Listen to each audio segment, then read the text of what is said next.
Everybody, and thanks for tuning back in again after a couple of weeks. Obviously, we were away for Easter, and then I was away the week before that, and you had Jana.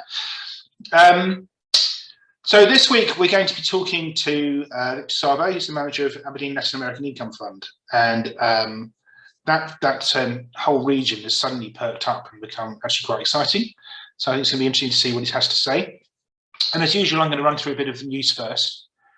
So the things that I picked out this week, no, too fast.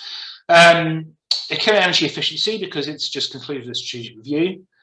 Petershill Partners, because it's quite a big fund, but I imagine that most people don't know much about it, probably me included, as we'll find out.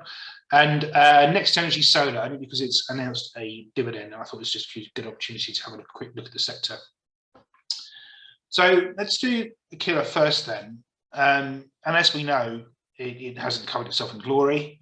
We've got the NAV and share price chart since it launched, and you can see how much the discount has opened up and hasn't really narrowed in. And this is just putting up the slide that we used a couple of weeks ago when they announced this review, which is, so it's basically just to recap. It launched in June 2021, so it's not very old. It only raised 100 million. And so therefore you'd think that it should be able to get money invested faster than it originally thought it could. It's targeting a 3.5p dividend for 2022 and then up to 5p in 2023, but as we'll see in a minute, that looks unlikely. And as we've covered in the previous shows, at the end of January 2022, the lack of progress got so sort of frustrating that two of the directors resigned, and the board was forced to launch this strategic review. They've come back and said they want to keep going, which, to be honest, I'm slightly disappointed by, and I'm going to explain why. But they reckon now that they can get all of the IPO proceeds invested or deployed rather, by the end of 2022. So that'll be, where are we, 19 months after it launched. Obviously not great for 100 million quid. The manager is going to beef up its team, so that hopefully will get things done faster. What the board has done as a concession is offered a continuation vote in February 2023, and they may bring that forward if they don't see any concrete sign that the pace of deployment is picking up. And the big change maybe is that the manager is no longer charging a fee on uncommitted capital, and they're going to backdate that all the way to the IPO. And I think that adds about 0.7p to the NAV. That's an interesting sort of shift. So where we are now, they've committed 23 million euros, and of that, they've deployed 18 million. That's a little bit higher than it was at the end of January, but as you see, it's not enormously higher. And the board has said that there is an obvious question mark over whether they're going to pay this 3.5p dividend in 2022. I don't think they should be paying uncovered dividends, really. That was the problem that the other fund has had. So I do think that's probably quite a good idea, just to suspend that until it's fully invested. They're not actually even going to be publishing accounts straight away. They've got a sort of legal deadline, but I think we might be waiting until June for those. And importantly, although shareholders gave them permission at the outset to issue an awful lot of shares, which is the way that most of these IPOs are now structured, all those permissions are likely to expire unused. So that's going to make it a bit more difficult and a bit more expensive to raise capital in the future. My real question with this is what's going to happen if we get to February next year, and they've done a reasonable-ish job of getting some money deployed. Maybe they haven't got there completely, and shareholders go, well, this is daft, let's give up. If they do vote against continuation at that point, it's going to be quite expensive and time-consuming to liquidate the portfolio at that stage. So unless they can actually merge the portfolio with somebody who actually wants it, it's actually going to create more hassle than they would if they just pull the plug now. But there we go. To my mind, I would have merged it with STTL which we've talked to a number of times on the show, and I quite like as a fund, as you know. Petershill is an interesting fund. It's really quite big. So when it was launched, it had a market cap of about 4 billion quid, and that's come back as you'll see in a second. It's really a Goldman Sachs vehicle, and it's investing in alternative asset managers, so in the management companies themselves, really. It IPO'd in October 2021, but the concept of the fund and the sort of track record goes all the way back to 2007 when Goldman launched Petershill 1, which is a limited partnership vehicle. And it's now up to Petershill 4, to give you an idea. So, and it's done a series of these. So that first one was $1 billion, and this latest one, I think, is 5. When it IPO'd, most of the money was just money rolled over for the pre-existing unlisted vehicle, but they did raise an extra $720 million of new money. And it came with an opening NAV of about 350p. There's the chart, and as you can see, it's really not great. So almost instantly went to a discount. That discount got wider and wider and wider. It's come back a bit over the past month and a bit, but it's still not great. And as you can see, the NAV's actually come down. So the Goldman's funds own about 75% of this, and so there's no way anyone's going to have, there's nobody going to come along and tackle that discount. The fund, as I said, there is investing alongside Petershill 4 into a range of different alternative asset managers. So at the moment, they've got 23 firms managing 212 funds, and they've got assets under management of 234 billion. So this is really quite a sizable thing. And it was actually quite successful in terms of the portfolio in 2021, although that obviously didn't impact the NAV. They are projecting that those existing investments are going to see a $40 to $45 billion influx of funds over 2022. Now, obviously, we might question that given the state of markets, but remember these alternative assets. So a lot of them are things that are supposed to be on correlated equity markets, and therefore can still be popular even when equity markets aren't doing very well. And they also plan to spend between $100 and $300 million on acquisitions to increase the number of firms that they've got and expand their assets under management that way. This is the list of the people that they're working with. The only one you've probably heard of in there is Riverstone, which obviously runs a couple of funds in our sector. I suppose it's possible that any one of these could come along and try and have a go at launching closed-end funds here too. Maybe just watch the space, and maybe that's part of the idea. But they are really a kind of diverse bunch. This gives you sort of an idea of where we are with it. So the biggest chunk there, buyout, is private equity, normal kind of private equity. RE is real estate. Then we've got energy, which obviously increases up Riverstone.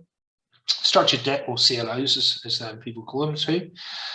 Growth capital, which obviously that's the sector that Petershill is in. And then infrastructure, kind of macro trading type strategies, and then we've got sort of a whole raft of other things. So it's really quite a diverse group of businesses.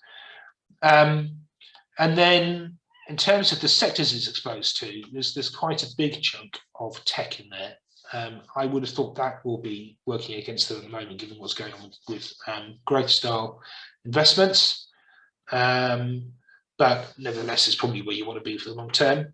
And as you can see there, mostly we're talking about American funds, American money, American funds. Now, this gives you a kind of feel for how that money is split and how the fees work. So this is a sort of look through, if you like, because obviously they're not owning 100% of these firms, they're owning stakes in them. So what you've got there is the sort of average stake in these kind of regions. They don't actually give you individual numbers of individual firms. And so that is potentially the 234 gives you this kind of 30 billion look through number. And then there's fees that come off these things. And the fees on things like private equity are way higher than they are on things like debt. So the profitability is a bit different. But it is quite a sort of income generative business. these are the results for 2021. So, and actually, as I say, it was actually quite good. So you saw a 35% uplift in the base management fee revenue, a big uplift in the performance fee revenue, which obviously is not necessarily sustainable. And then investment income is the other chunk of money that they get. The really big complication in all of this, and the reason why most of you, I think, will turn your noses up, is the charges. They're just not straightforward. So basically, there's a sort of flat fee of 7.5% of all the income, which goes to Goldman as the operator, is the way that they describe themselves. And the really nasty one is this 20% of profit on investments, which goes to a divestment fee that just accrues and doesn't crystallize until they actually sell something. And obviously, they say they're not planning to sell anything, but it does mean that if you ever try to liquidate the fund, there'd be a huge, great fee heading Goldman's way, which is probably not surprising.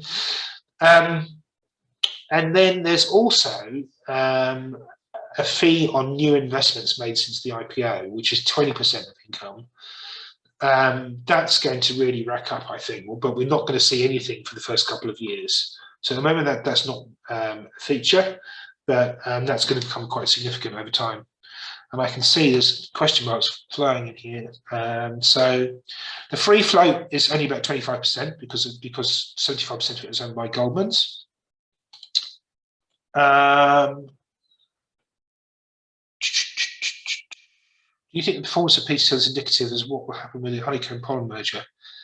Don't know is the answer to that, I'm afraid. I'll have to have a think about that and come back to you. And then there's a question mark about Riverstone not coming in some glory. Actually, Riverstone is doing much, much better because obviously the oil price is been zooming upwards. Energy prices have been much, much higher. Riverstone credit, I see the NAVs going up.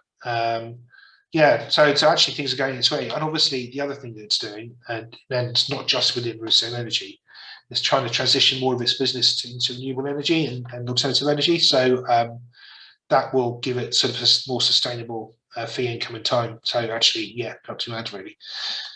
Right, that's that one. NextEnergy Solar. I say very briefly, I just wanted to draw attention to this because it's quite pleased with the fact that it's upped its dividend by 5%. We're in a target for this year anyway. And then we've got a little table there of funds. This is provided by them of what the sort of increases have been on different funds. Obviously, one of the things that we've been pushing is that where you've got a lot of subsidy income within the revenue pool for these renewable energy funds, and it's from the UK, it's linked to RPI. So you are going to see quite big inflation-linked uplifts in the income. That should start to flow through now. Obviously, that isn't flowing through until now. So last year, RPI was quite low. Now, April RPI is actually quite high. So that will start to flow through. And so we should see, I hope, chunkier dividend increases as we go forward. It's going to be interesting just to watch those.